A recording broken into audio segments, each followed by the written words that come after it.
It has been a week since Health Cabinet Secretary Susan Nakhumicha issued a Gazette notice operationalizing the Social Health Insurance Act 2023. But now, the High Court has slammed the brakes on its implementation until a case challenging its legality is heard. Our reporter, Husna Mohammed, is looking at that story.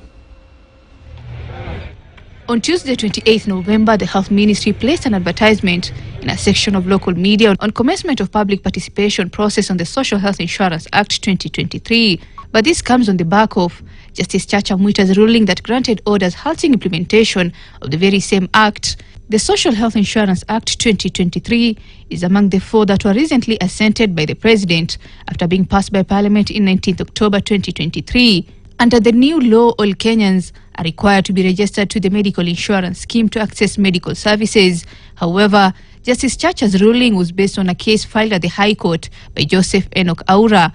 Aura had argued that it is illegal for the government to deny Kenyans medical services if one was not a member of the Social Health Insurance. Under the scheme, all Kenyans will pay 2.75% of their earnings.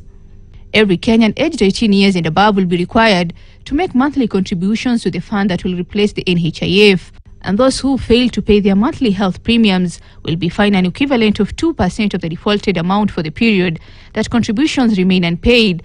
Defaulters could be locked out of government services.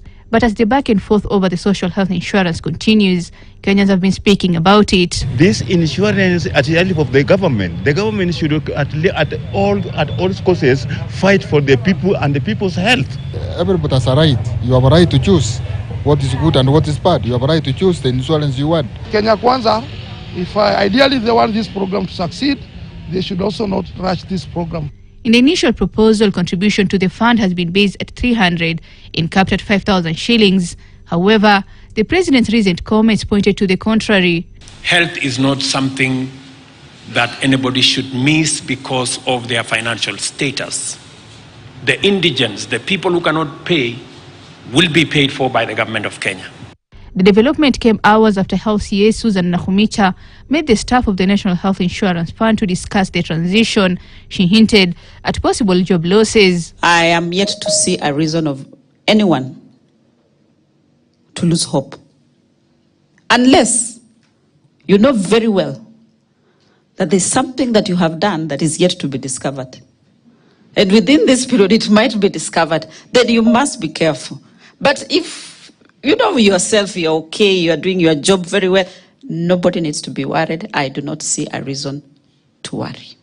The Social Health Authority is expected to replace the National Health Insurance Fund once the Social Health Insurance Act 2023 comes into force. Husna Mohammed, KTN News, Nairobi. The High Court in Eldoret has sentenced self-confessed serial killer Mustafa Eid to 45 years in jail